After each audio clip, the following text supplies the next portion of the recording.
Hello and welcome to शोध ज्ञान classes dear learners. आज बीएड सेकेंड सेमेस्टर के अंतर्गत subject assessment of teaching and learning विषय पर आधारित व्यक्तित्व की मापन एवं विधियां के अंतर्गत 50 महत्वपूर्ण वन लाइनर प्रश्नों को सीखने का प्रयास करेंगे, जो आगामी परीक्षा के दृष्टिकोण से अत्यंत ही महत्वपूर्ण एवं उपयोगी है। यदि हमारे चैनल को अभी तक लाइक, शेयर और सब्सक्राइब नहीं किए हैं तो चैनल को लाइक, शेयर और सब्सक्राइब जरूर करें, ताकि सभी विषयों के अपडेट आपको लगातार प्राप्त होते रहें। पहला प्रश्न देखते हैं। पर्सनालिटी शब्द लैटिन भाषा के किस शब्द से बना है? पर्सनालिटी शब्द लैटिन भाषा के पर्सोना शब्द से बना है। नेक्स्ट प्रश्न है, पर्सोना शब्द का शाब्दिक अर्थ है। पर्सोना शब्द का शाब्दिक अर्थ मास्क या मुखौटा होता है। नेक्स्ट प्रश्न है, व्यक्तित्व की सर्वमान्य परिभाषा किसने दी? व्यक्तित्व की सर्वमान्य परिभाषा आलपोर्ट महोदय के द्वारा दी गई है। नेक्स्ट प्रश्न है, किसने कहा कि व्यक्तित्व जन्मजात और अंग प्रवृत्तियों का योग है? यह कथन वैलेंटाइन महोदय का है। नेक्स्ट प्रश्न है, मन के अनुसार व्यक्तित्व का डेफिनेशन अर्थात परिभाषा क्या है? मन के अनुसार व्यक्तित्व का डेफिनेशन कुछ इस प्रकार है। व्यक्तित्व व्यक्ति के सभी पक्षों का विशिष्ट संकलन है, जो उसके संपूर्ण रूप को कुछ पक्ष अन्य पक्षों की अपेक्षा अधिक विशिष्टता प्रदान करते हैं। नेक्स्ट प्रश्न है, किसने कहा कि व्यक्ति के दैहिक, मानसिक, नैतिक तथा सामाजिक गुणों के गतिशील और सुसंगठित संगठन के लिए व्यक्तित्व शब्द का प्रयोग किया जाता है? यह कथन ड्रेवर महोदय का है। इसी क्रम में अगला प्रश्न है, गिलफोर्ड के अनुसार व्यक्तित्व का क्या परिभाषा या डेफिनेशन है? गिलफोर्ड ने कहा, व्यक्तित्व गुणों का समन्वित रूप है। यह परीक्षा के दृष्टिकोण से मोस्ट इंपॉर्टेंट है। नेक्स्ट प्रश्न है, किसने कहा कि व्यक्तित्व व्यक्ति के संगठित व्यवहार का संपूर्ण चित्र होता है? यह कथन डेसील महोदय का है। नेक्स्ट प्रश्न है, किसने कहा कि व्यक्तित्व के व्यवहार की एक समग्र विशेषता ही व्यक्तित्व है? यह कथन वुडवर्ड महोदय का है। इसी क्रम में अगला प्रश्न है, आलपोर्ट से पहले व्यक्तित्व के कुल कितने डेफिनेशन या परिभाषा दिए जा चुके थे? उत्तर है, आलपोर्ट से पहले व्यक्तित्व के कुल 49 डेफिनेशन दिए जा चुके थे। नेक्स्ट प्रश्न है, आलपोर्ट ने व्यक्तित्व का डेफिनेशन कब दिया? आलपोर्ट महोदय ने व्यक्तित्व का डेफिनेशन अर्थात परिभाषा सन 1937 ईस्वी में दिया। नेक्स्ट प्रश्न है, आप जिस प्रकार के व्यक्ति हैं वही आपका व्यक्तित्व है। यह कथन किसके अनुसार है? यह कथन ब्रिटेनिका शब्दकोश के अनुसार है। नेक्स्ट प्रश्न है, आलपोर्ट ने व्यक्तित्व की चौथी अर्थात कितने नंबर की परिभाषा दी थी? आलपोर्ट ने जो व्यक्तित्व का डेफिनेशन दिया वह 50वां डेफिनेशन था, अर्थात 50 डेफिनेशन से पहले 49 डेफिनेशन अलग अलग मनोवैज्ञानिकों द्वारा सन 1937 से पहले दिया जा चुका था। नेक्स्ट प्रश्न है, किसने कहा कि व्यक्तित्व व्यक्ति के अंदर उन समस्त मनोशारीरिक गुणों का एक तथ्यात्मक संगठन है, जो वातावरण के साथ उसका एक अनूठा समायोजन स्थापित करता है? यह परिभाषा आलपोर्ट महोदय का है और यही परिभाषा आज सभी मनोवैज्ञानिकों को मान्य है। नेक्स्ट प्रश्न है, व्यक्तित्व विकास को प्रभावित करने वाले मुख्य रूप से कौन कौन से कारक हैं? व्यक्तित्व के विकास को प्रभावित करने वाले दो प्रमुख कारक हैं। पहला कारक है जैविक या आनुवंशिक कारक और दूसरा है पर्यावरण संबंधी कारक। नेक्स्ट प्रश्न है, थायराइड ग्रंथि का स्राव अधिक होने पर व्यक्ति क्या अनुभव करता है? थायराइड ग्रंथि का स्राव यदि अधिक होने लगता है तो व्यक्ति तनाव, चिंता एवं बेचैनी का अनुभव करता है। नेक्स्ट प्रश्न है, व्यक्तित्व के मानसिक गुण के अंतर्गत किसको सम्मिलित किया गया है? उत्तर है, व्यक्तित्व के मानसिक गुण के अंतर्गत कल्पना, चिंतन, ध्यान, तर्क, शक्ति एवं बुद्धि को सम्मिलित किया गया है। नेक्स्ट प्रश्न है, व्यक्तित्व के संवेगात्मक गुण के अंतर्गत किसको सम्मिलित किया जाता है? उत्तर है, व्यक्ति के व्यक्तित्व संबंधी संवेगात्मक गुण के अंतर्गत क्रोध, दया, प्रेम, साहस, ईर्ष्या इत्यादि को सम्मिलित किया जाता है। नेक्स्ट प्रश्न है, शरीर रचना के दृष्टिकोण से शेल्डन ने व्यक्तित्व को कितने भागों में बांटा है? शरीर रचना के दृष्टिकोण से शेल्डन महोदय ने व्यक्तित्व के 3 प्रकार बताए हैं। पहला है एंडोमार्फिक, दूसरा है मेसोमार्फिक और तीसरा है एक्टोमार्फिक। नेक्स्ट प्रश्न है, व्यक्तित्व मिश्रण है। इसका उत्तर है व्यक्तित्व शारीरिक गुणों का, मानसिक गुणों का, सामाजिक गुणों का एवं संवेगात्मक गुणों का मिश्रण है। नेक्स्ट प्रश्न है, किसने कहा कि व्यक्तित्व एक व्यक्ति के व्यवहार के तरीकों, रुचियों, दृष्टिकोणों, क्षमताओं, योग्यताओं तथा अभिरुचियों का सबसे विशिष्ट संगठन है? यह परिभाषा मन महोदय के द्वारा दिया गया। नेक्स्ट प्रश्न है, आलपोर्ट ने अपने व्यक्तित्व की परिभाषा में कब संशोधन किया?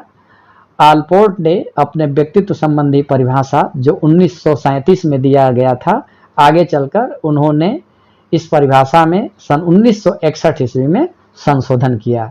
नेक्स्ट प्रश्न है, आलपोर्ट ने अपने परिभाषा के अंतिम 5 शब्दों अर्थात इनके परिभाषा का जो अंतिम 5 शब्द था वह कुछ इस प्रकार था, unique adjustment to his environment के स्थान पर किस शब्द को सम्मिलित किया?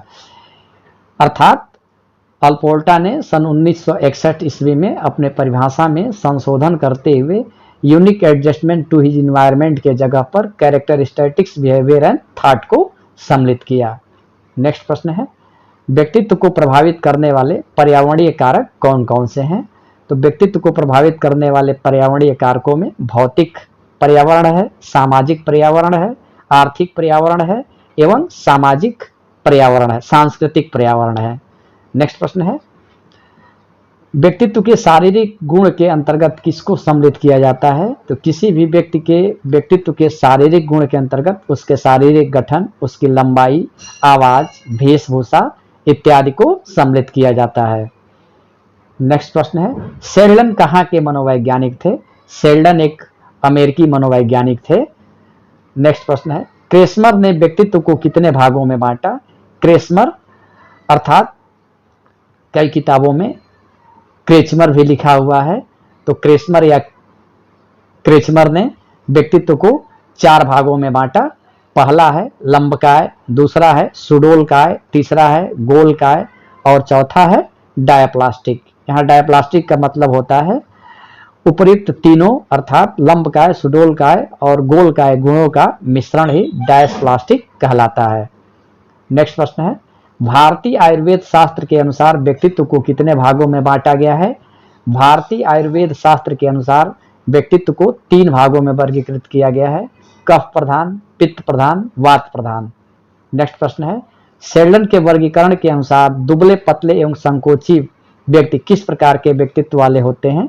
तो शेल्डन के वर्गीकरण के अनुसार दुबले पतले व्यक्तियों को एक्टोमार्फिक कैटेगरी में रखा गया है। नेक्स्ट प्रश्न है, एंडोमार्फिक वर्गीकरण में किस प्रकार के व्यक्तित्व वाले व्यक्ति आते हैं? तो एंडोमार्फिक वर्गीकरण के अंतर्गत मोटे, भोजन प्रिय, गोलकाय व्यक्ति को सम्मिलित किया जाता है। नेक्स्ट प्रश्न है, दूसरों की आलोचना करने वाले व्यक्ति क्रेस्मर के वर्गीकरण के किस कैटेगरी में आते हैं? इसका उत्तर है जो दूसरे की आलोचना करते हैं वह क्रेस्मर के लंबकाय कैटेगरी के वर्गीकरण में आते हैं। नेक्स्ट प्रश्न है, टाइप ऑफ मैन पुस्तक किसकी रचना है? तो टाइप ऑफ मैन नामक पुस्तक स्प्रेंजर महोदय ने लिखी है। नेक्स्ट प्रश्न है, समाजशास्त्रीय दृष्टिकोण से मनोवैज्ञानिक स्प्रेंजर ने व्यक्तित्व को कितने वर्गों में बांटा है? तो समाजशास्त्रीय दृष्टिकोण से स्प्रेंजर महोदय ने व्यक्तित्व को 6 भागों में वर्गीकृत किया है, जो इस प्रकार है। पहला है सैद्धांतिक, दूसरा है धार्मिक, तीसरा है सामाजिक, चौथा है आर्थिक, 5वां है राजनैतिक और 6वां है कलात्मक। इसी क्रम में अगला प्रश्न है कि मनोवैज्ञानिक युंग के अनुसार व्यक्तित्व के कितने प्रकार हैं? तो मनोवैज्ञानिक युंग ने व्यक्तित्व को 2 प्रकार में बांटा था, एक को कहते हैं अंतर्मुखी और दूसरे को कहा जाता है बहिर्मुखी। अगला प्रश्न है, उभयमुखी क्या है? अंतर्मुखी और बहिर्मुखी गुणों का मिश्रण ही उभयमुखी कहलाता है। अर्थात किसी व्यक्ति के अंदर यदि अंतर्मुखी और बहिर्मुखी दोनों के गुण सम्मिलित हैं तो उस व्यक्ति को हम उभयमुखी कहते हैं। नेक्स्ट प्रश्न है, युंग के अनुसार किस प्रकार के व्यक्ति आशावादी होते हैं? तो युंग के अनुसार बहिर्मुखी व्यक्तित्व वाले व्यक्ति आशावादी होते हैं। नेक्स्ट प्रश्न है, बहिर्मुखी व्यक्तित्व वाले व्यक्ति की क्या विशेषता होती है? तो बहिर्मुखी व्यक्तित्व वाले व्यक्ति की विशेषताओं में मिलनसार, खुशमिजाज, समायोजन का गुण इत्यादि होते हैं। नेक्स्ट प्रश्न है, किस प्रकार के व्यक्तित्व वाले व्यक्ति अच्छे लेखक होते हैं? तो जो व्यक्ति अंतर्मुखी होते हैं वह अच्छे लेखक हो सकते हैं लेकिन अच्छे वक्ता नहीं हो सकते हैं। नेक्स्ट प्रश्न है, किस प्रकार के व्यक्तित्व वाले व्यक्ति नेता, अभिनेता एवं खिलाड़ी होते हैं? तो बहिर्मुखी व्यक्तित्व वाले व्यक्ति अभिनेता, नेता एवं खिलाड़ी होते हैं। नेक्स्ट प्रश्न है, समाजशास्त्रीय आधार पर व्यक्तित्व को किसने 6 वर्गों में विभाजित किया? इसका उत्तर है स्प्रेंजर ने समाजशास्त्रीय दृष्टिकोण से व्यक्तित्व को 6 वर्गों में विभाजित किया। नेक्स्ट प्रश्न है, व्यक्तित्व मापन की प्रक्षेपी विधियां कौन सी हैं? तो व्यक्तित्व मापन की प्रक्षेपी विधियों में प्रासंगिक अंतर्बोध परीक्षण अर्थात TAT अर्थात थीमेटिक परसेप्शन टेस्ट, दूसरा है बाल संप्रत्यय परीक्षण CAT अर्थात चिल्ड्रन परसेप्शन टेस्ट, तीसरा रोसार स्याही धब्बा परीक्षण RIT अर्थात रोसार्क इंक ब्लॉट टेस्ट, और चौथा है वाक्य पूर्ति तथा कहानी पूर्ति परीक्षण। नेक्स्ट प्रश्न है, व्यक्तित्व मापन की आत्मनिष्ठ विधियां कौन कौन सी हैं? यहाँ आत्मिक को आत्मनिष्ठ पढ़ा जाए अर्थात व्यक्तित्व मापन की आत्मनिष्ठ विधियां कौन कौन सी हैं? आत्मनिष्ठ विधियों में जीवन इतिहास विधि है, प्रश्नावली विधि है, साक्षात्कार विधि है, आत्मलेखन विधि है। नेक्स्ट प्रश्न है, व्यक्तित्व मापन की वस्तुनिष्ठ विधियां कौन कौन सी हैं? तो वस्तुनिष्ठ विधियों के अंतर्गत मापन रेखा विधि, समाजमिति विधि, शारीरिक परीक्षण विधि एवं मिश्रित निरीक्षण विधि को सम्मिलित किया जाता है। नेक्स्ट प्रश्न है, व्यक्तित्व मापन की मनोविश्लेषणात्मक विधियां कौन कौन सी हैं? तो व्यक्तित्व मापन के मनोविश्लेषणात्मक विधियों में स्वतंत्र शब्द साहचर्य परीक्षण विधि एवं स्वप्न विश्लेषण विधि को सम्मिलित किया जाता है। नेक्स्ट प्रश्न है, व्यक्तित्व के मनोविश्लेषणात्मक सिद्धांत को किसने दिया? तो व्यक्तित्व के मनोविश्लेषणात्मक सिद्धांत को सिगमंड फ्रायड ने दिया। यह टेट की परीक्षाओं में कई बार पूछा जा चुका है। नेक्स्ट प्रश्न है, प्रासंगिक अंतर्बोध परीक्षण अर्थात TAT किसने दिया?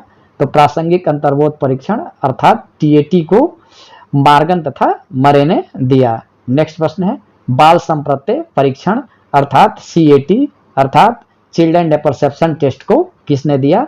तो चिल्ड्रन परसेप्शन टेस्ट या बाल संप्रत्यय परीक्षण को बेलाक महोदय ने दिया है। नेक्स्ट प्रश्न है, समाजमित विधि के प्रवर्तक कौन है? समाजमित विधि के प्रवर्तक JL मोरिनो हैं। नेक्स्ट प्रश्न है, किसने अपने व्यक्तित्व सिद्धांत में विल टू लिव को महत्व दिया?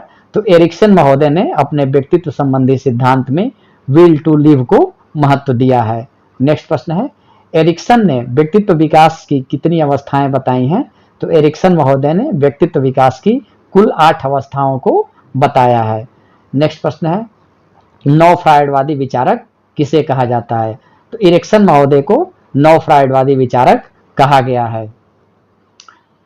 शोध ज्ञान क्लासेस को सुनने के लिए आप सभी को बहुत बहुत धन्यवाद। चैनल को लाइक, शेयर और सब्सक्राइब जरूर करें।